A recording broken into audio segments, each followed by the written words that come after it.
আসসালামু আলাইকুম। দর্শক সবাই ভালো আছেন তো? আশা করি সবাই ভালো আছেন। আপনাদের ভালো থাকা আমার ভালো, আল্লাহর রহমতে আমিও ভালো আছি। আজকে আমি ময়দা লি তেল লি চিনি লি এখানে হাজির হয়ে গেছি। জানেন তো আজ মিষ্টি এক খাবার করব, মিষ্টি খাবার বানাবো। এটি রুলের ময়দা, এটা আতপ চালের ময়দা, এটা চিনি, এটা গমের ময়দা, এটা রিফাইন তেল। এগুলো এখন ছানাছানি শুরু করব। দেখছেন তো আজ এই রুলের ময়দা দিই আর চিনি দিয়ে ডিম দিয়ে বিস্কুট বানাবো, তাই ডিমগুলো ভাঙছি। বিসমিল্লাহ।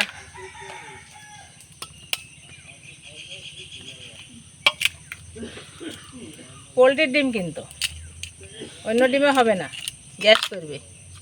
পোলট্রির ডিম দিয়ে পিঠে বানাতে হয়। চিনি দিই, পোলট্রির ডিম দিয়ে আর রুলি ময়দা দিই। যে ডিমের মধ্যে চিনি দিয়ে দিলাম, এই যে চিনি, এই ডিম দিয়ে চিনি দিয়ে ভালো করে গুঁড়ি নেবো, চামচ দিয়ে ভালো করে সুন্দর করে গুঁড়িয়ে দেবো। নিয়ে যে ময়দা ঢেলে দেবো, ময়দা দিয়ে সানবো, যেমন রুটি বানানি ময়দা সানে না, ওরকম করে সানবো। আগে একটু চামচ দিয়ে গুলিলি, চামচ দিয়ে গুলিলি সানবো, বিস্কুট বানাবো।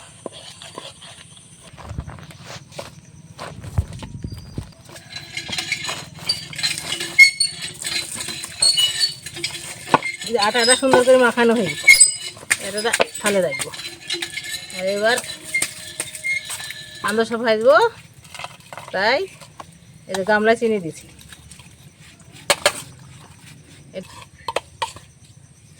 চিনিটা মোটা মোটা দানা ছিল তো, সেই জন্যে মিক্সচারে পিসাই করে ময়দা খেয়ে দিয়েছি। এই যে সাদা ধপধপ করছে, এটা চিনির গুঁড়ো, আর এটা আতপ চালের গুঁড়ো, আতপ চালের ময়দা,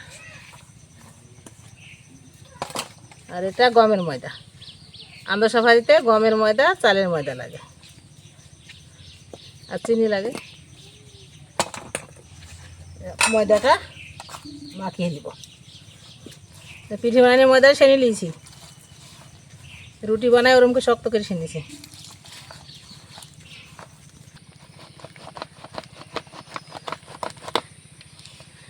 এই যে আটাটা সুন্দর করে মাখিয়ে নিয়েছি সুন্দর করে। তেলের পরে এখন দিব, আর ভাজা হবে, তার নাম হবে আন্দোসা। হয়ে গেছে আটা মাখানি, এবার আখাটা ধরাবো। এই যে কড়াই আখাই দিয়ে দিয়েছি, উনানে আগুন দিয়েছি। এবার এই রিফাইন তেলটা কড়াই দিচ্ছি, ওই আন্দোসা ভাজা হবে তো, তাই রিফাইন তেলটা ঢেলে দিচ্ছি। রিফাইন তেলটা গরম হইলে ময়দা পাক করে রেখেছি, এই ময়দার আন্দোসা হবে।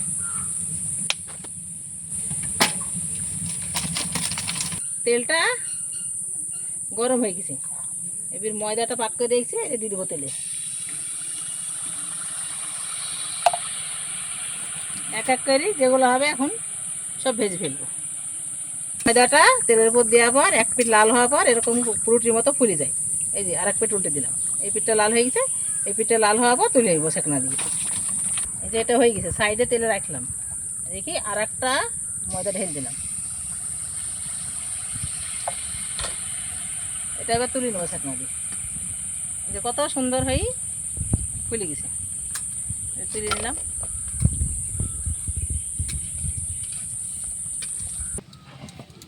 এই যে এক এক করে পিঠিগুলো সব ভেজে নিচ্ছি। ময়দাটা দিয়ে দিলাম, তেলটা সেকনাটা কাজ করি সব ঝরে গেছে। এই যে অনেক কটা হয়ে গেল। এই যে এটা আবার উল্টে দিলাম, সব পিঠি ভাজা প্রায় হয়ে এসছে, আর দুই একটা হবে। এই দেখেন এটা হয়ে গেছে, এটা তুলে নিয়েছি। দেখছেন তো কত সুন্দর হয়ে ফুলেছে, আর লাল লাল হয়ে গেছে। এই যে তেলটা ঝরে দিচ্ছি, তুলে নিলাম। এই যে এটা উল্টে দিলাম, আমার পিঠি ভাজা হয়ে গেছে, আর একখানা হবে, ময়দাটুকু আছে।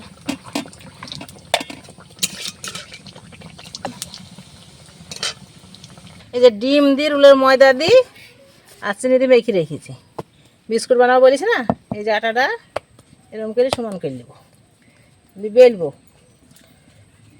বেলুন দিই পিড়ি দিই বেলবো, বেলি ছোট ছোট করে কেটে পিঠে বানাবো।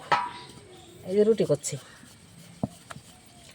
একটু রুলের মধ্যে তো একটু চিমড়ি হয়, একটু বেলতে অসুবিধা হয়।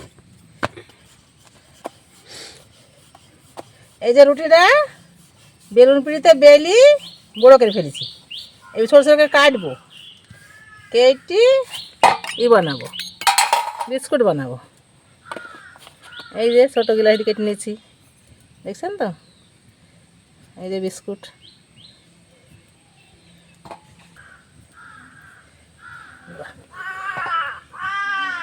কি রোগী তোমাদের হয়েছে, তোমরা ছাড়ছে দেখো। এই যে বিস্কুটের মতো সাইজ করি ছোট্ট একটা গ্লাস দিয়ে কাটছি, দেখছেন তো কত সুন্দর হচ্ছে, সুন্দর সুন্দর হয়ে কালো কালো হয়ে এই ছোটো ছোটো হয়ে কাটা হয়ে যাচ্ছে। এই যে একেবারে বিস্কুট ভাজা হওয়ার পর বুঝতে পারবেন যে এইগুলো বিস্কুট, এখন ময়দা, এখন মনে হচ্ছে ময়দা।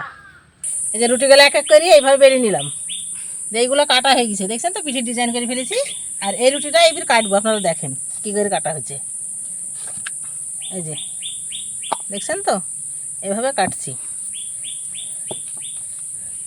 আর একখানা দেখাই আপনাদেরকে কীভাবে পিঠেটা বানাচ্ছি। এই যে দেখছেন তো কত সুন্দর ডিজাইন হয়ে গেল। এই যে এরকম করে ডিজাইন করছি আমরা, সব পিঠেগুলো আমাদের তৈরি হয়ে গেছে, এবার ভাজা শুরু হবে। আর রুল ময়দা চিনি দিয়ে মাখানো বিস্কুটগুলো সব তৈরি হয়ে গেছে, এবার ভাজবো। এই যে তেলে দিব, দেখছেন তো কত সুন্দর ডিজাইন করেছি। বিসমিল্লাহ,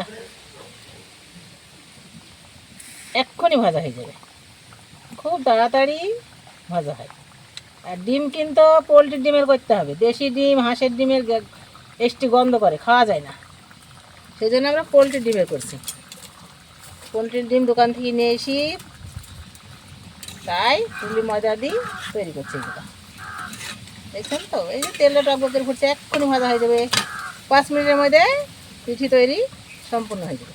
বিস্কুটগুলো লাল হয়ে গেছে, দেখছেন তো, সেকনাই করি এবার তুলে নিচ্ছি। এই যে ঝুড়িতে ঢাললাম, দোকানের বিস্কুটের মতোই বিস্কুট বানাচ্ছি, দেখেন আপনারা কত সুন্দর হয়েছে। খুব সহজ পদ্ধতিতে বিস্কুটটা তৈরি হয়েছে, আপনারা ভিডিওটা পুরো দেখেন, লাইক শেয়ার কমেন্ট করবেন, সাবস্ক্রাইব করবেন। আর খুব সহজ পদ্ধতিতে বিস্কুটটা তৈরি করি আপনারা খাবেন।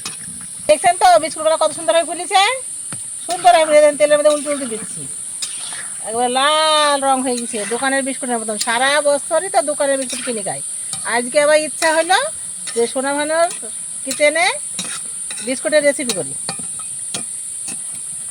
তাই বিস্কুট বানাতে শুরু করে দিলাম। দেখছেন তো অনেকগুলা বিস্কুট দিয়েছি, একবারে মুসমুসে, একবারে দোকানের বিস্কুটের থেকেও সুন্দর। দেখছেন তো কত সুন্দর লাগছে, সুন্দর লাগছে, কেউ বলতে পারবে এটা বাড়ির তৈরি? আপনারা দেখুন, ভালো করে দেখুন, এই যে আবার দিয়ে দিলাম তেলে, আপনারা সুন্দর করে লক্ষ্য করুন, মনে হচ্ছে ভাটির বিস্কুট, বেকারিতে তৈরি হয় ভাটিতে, সেই বিস্কুটের মতোই বিস্কুট। একদিন তো আমি 4-5টি বিস্কুট বানিয়েছিলাম ডিমের সোনা ভানু কিচেনে, আজ গোল বিস্কুট বানাচ্ছি, অনেকগুলা করে তেলের মধ্যে দেওয়া হচ্ছে, এ দিয়ে দিলাম, এক্ষুনি আবার লাল হয়ে ভাজা হয়ে যাবে। দেখছেন তো কত সুন্দর হয়ে ভাজা হয়ে গেছে। সোনা ভানুর রান্নাঘরে 2টো রেসিপি তৈরি হয়ে গেছে, সব খাবার রেডি, মিষ্টি খাবার এগুলো, বুঝছেন তো। তো আপনাদেরকে দাওয়াত দিলাম, আসেন খেয়ে যান।